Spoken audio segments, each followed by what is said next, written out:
Well, there are three things that are guaranteed in this life: death, taxes, and week 1 being absolutely unpredictable. There were 14 games on yesterday, and I'm here to give you my views, thoughts, and opinions on just about all of them. Starting with the game that was probably the title and thumbnail of this video, the Bengals versus the Browns. And just like I said in the intro, week 1 is unpredictable and people are going to overreact to every single game. But man, the Bengals did not look great at all. Joe Burrow didn't even complete half of his passes. He didn't reach 100 passing yards. But it's Joe Burrow. Things will probably turn around for him. And as someone who picked the Bengals to win the Super Bowl and Joe Burrow to win MVP, things are not looking good for me at all. But when you take into account that he missed basically all of training camp, he was probably a little bit rusty. Now, is that an excuse for him playing as bad as he did? No.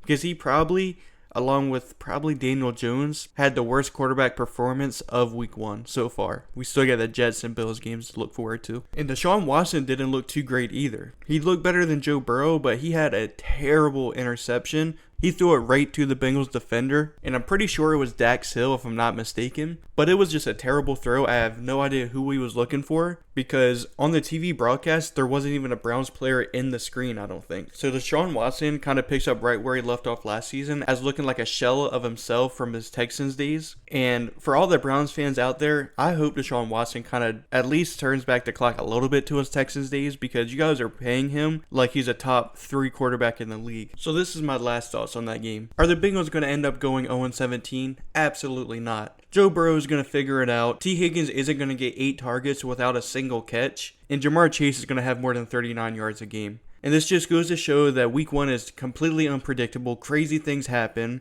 But it's a good win for the Browns. It's just a bad look for the Bengals to start the season. And moving on to what was probably the game of the week so far is the Dolphins versus the Chargers. And man, I'm a Tua fan, but even I didn't think that Tua Tagovailoa was going to throw for 466 yards and 3 touchdowns against this Chargers defense. I mean, Tyreek Hill set a goal for 2,000 receiving yards, and I mean, he's 10% of the way there. He had 215 yards and 2 touchdowns, and he just looked unguardable this game. The amount of speed that the Dolphins have on offense is kind of silly to me. I mean, Tyreek Hill is the fastest player, and I'm going to say it, NFL history. And then Jalen Waddle almost doesn't get talked about enough for his speed and talent at the receiver position. It just felt like every single play, Tua Tagovailoa was just chucking it deep and saying, screw it, Tyreek Hill or Jalen Waddle is probably open downfield. And 9 times out of 10, they were. Now, with all the flowers I'm giving these Miami receivers, we have to talk about J.C. Jackson. When the Chargers signed him in free agency a few years ago from New England, he looked like he was one of the top cornerbacks in the league. And he just hasn't been that in Los Angeles. And in this game, he kind of looked like he just gave up trying to guard Tyreek Hill and Jalen Waddle. I mean, once Tyreek Hill caught the ball, it looked like J.C. Jackson was just jogging. Like he just gave up, like, I'm not going to catch this guy. But it's just a bad look. You cannot do that on an NFL field. And not to mention, on that last play before the half, on that deep pass to, I believe it was Ezukama, J.C. Jackson was surrounded by about another 3 Los Angeles defenders, push off of Ezukama and try to go for the interception, which was obviously pass interference, and then boom, the Dolphins are able to get a field goal to end the half. When in reality, even if Ezukama caught the ball, there were about 5 Chargers defenders there to tackle him, and he was about 20 yards from the end zone. So it was just a boneheaded play by J.C. Jackson, and he just had a ton of those this game, it felt like. And now I know it's hard to guard Tyreek Hill and Jalen Waddle the whole game, but you gotta at least put effort into it and not give up on the play like he seemed to do every other time one of them caught the ball. And moving on to the Chargers side of the ball, Justin Herbert played out of his mind, but he was kind of overshadowed by Tua's performance. But Justin Herbert and Austin Eckler had themselves a game. Austin Eckler single-handedly probably kept them in the game for half of the game. I mean, his 117 rushing yards with that touchdown to go along with another 47 receiving yards was kind of their offense for a little while. But yeah, it just seemed like the Chargers secondary could not keep up with the Dolphins receivers, which is understandable. Not many defenses can. But I think that just shows that the Miami Dolphins can win in the clutch against a good team, which is scary for the league, because this Miami Dolphins offense is starting to look very, very scary. And moving on to what's probably the runner-up of the best game of the week, in the Eagles versus the Patriots. And man, the Patriots look legit. Even though they lost against a good team in a close game. And if we're being honest,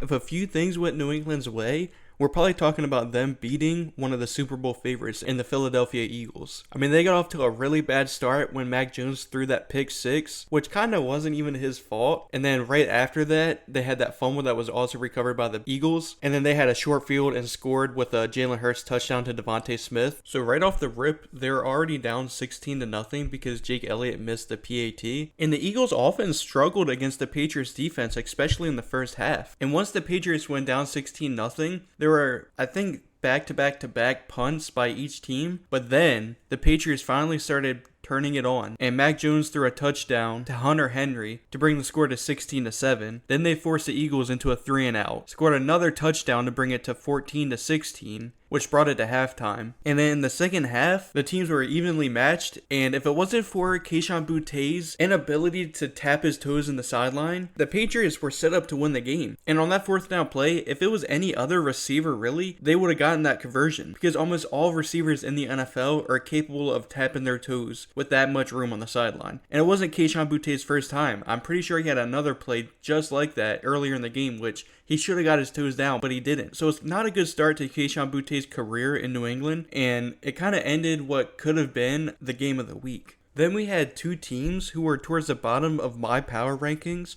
and the Buccaneers and Rams both upset their teams that they played against. And as far as the Rams game goes against the Seahawks, Matthew Stafford looked like he still has some juice in him, even with really no receivers. I mean, Puka Nacua, the rookie, really shocked me. He had 10 receptions for 119 yards, which, if you ask most NFL fans and even draft fans, Puka Nacua wasn't really at the top of anyone's wide receiver rankings coming out of college. But Matthew Stafford kind of did what he could with them, and he had the best receiving game out of any rookie, which includes Jackson Smith-Njigba, Quentin Johnston, Jordan Addison, Zay Flowers. Puka Nacua looked like the best out of all of them, which is a really good sign for the Rams, who are very in need of some talent on the roster. As far as the Seahawks go, I mean, it's week one, please do not overreact, but that offense did not look great. With the amount of talent they have, and Kenneth Walker, Zach Charbonnet, DK Metcalf, JSN the rookie, Tyler Lockett. I mean, with all that talent, Geno Smith should not have 112 yards and only one touchdown. I'm not going to go as far as to say Geno Smith had a fluke season last season,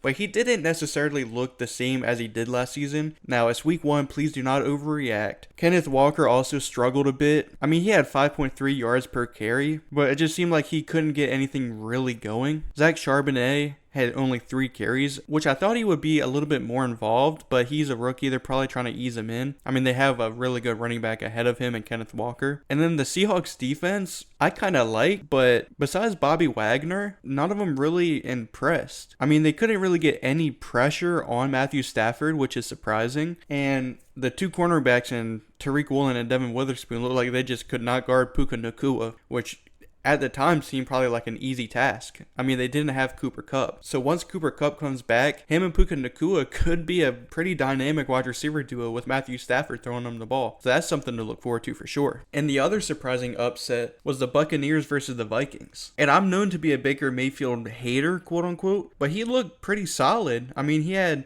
173 yards and 2 touchdowns. Now, he does have 2 pretty good receivers to throw to in Mike Evans and Chris Godwin, but if Baker Mayfield can kind of have a decent season, this is a playoff caliber team. The only question I had with the Buccaneers coming into the season was Baker Mayfield, and if he plays as solid as he did this game, I wouldn't be surprised if the Buccaneers made the playoffs. And as far as the Vikings go, Kirk Cousins had a big passing game.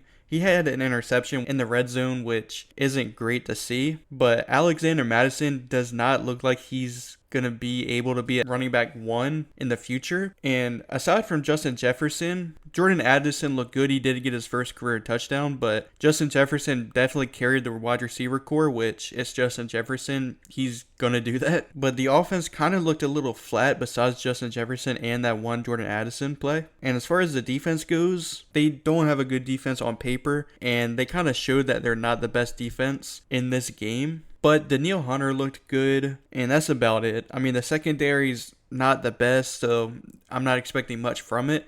but I expected the Vikings to handle business against the Buccaneers. And so when they didn't, it kind of surprised me. All three of the rookie quarterbacks played today, and the best one out of the bunch was probably between Anthony Richardson and CJ Stroud. Now, Anthony Richardson looked better than I thought he would. He did miss a few throws, which is expected, but he also made some really good throws. So he showed a lot of promise, and I'm very excited to see how he progresses through the season. And CJ Stroud also looked pretty solid as well, although he did lose against the Ravens. But he was under pressure a good amount this game. He was sacked, I believe, 5 times. So he looked good against the adversity, but he's got to be able to put up points. He didn't get a single passing touchdown. He also didn't throw an interception, which is something you can't say about Bryce Young, who threw 2 of them. And the one thing I didn't like about Bryce Young is that both of his interceptions looked basically identical, which shows me that he didn't learn from his mistake, which is the one thing you want the rookie quarterbacks to be able to do. Now, Bryce Young's a smart guy. I have a lot of faith in him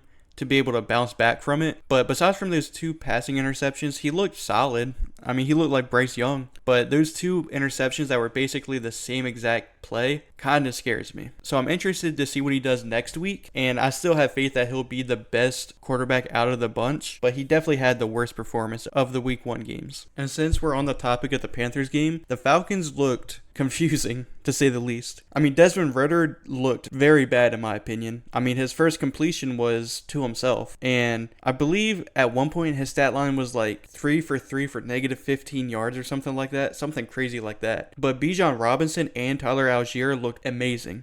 I mean, the offensive line blocked like crazy for him, and they both had big games.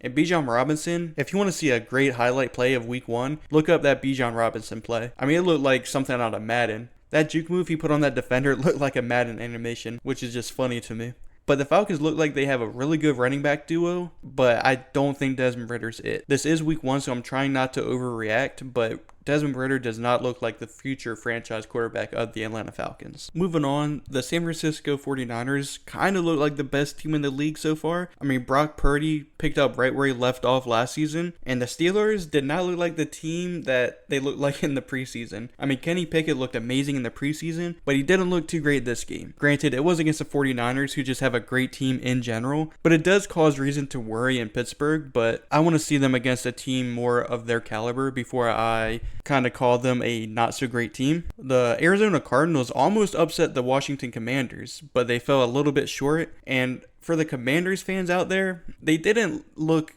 great. I mean, when you only beat the Cardinals, who are the worst team in the league, by 4 points, it's a little concerning. As far as the Titans and Saints go, it was a close game, a really good game, but the Saints pulled it out. But my only takeaway from this game is that Derek Carr doesn't look like he's going to be able to get it done in New Orleans. I mean, if the Saints have playoff and Super Bowl aspirations in the future, I'm not sure if Derek Carr is going to be that guy to be able to get them over the hump. And then the last game that I'm going to talk about in this video is the Packers and Bears game. And poor Bears fans, Packers just still own you guys, and I'm so sorry about it. Jordan Love looked like a mini Aaron Rodgers, which is just not a good sign for the NFC North. Aaron Jones looked really good, but man, Jordan Love looked like the guy. He had 2 touchdown passes to Romeo Doubs and then 1 to Aaron Jones. And he did that all without his number 1 receiver in Christian Watson. So for Packers fans, I would be very optimistic. And Bears fans, you guys did not look good, but it's week 1.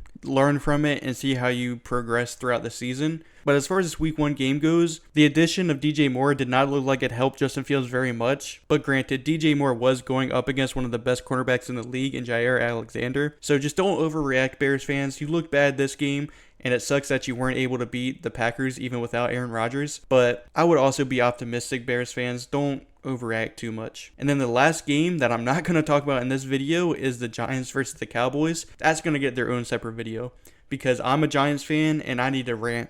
I just need to get it off my chest.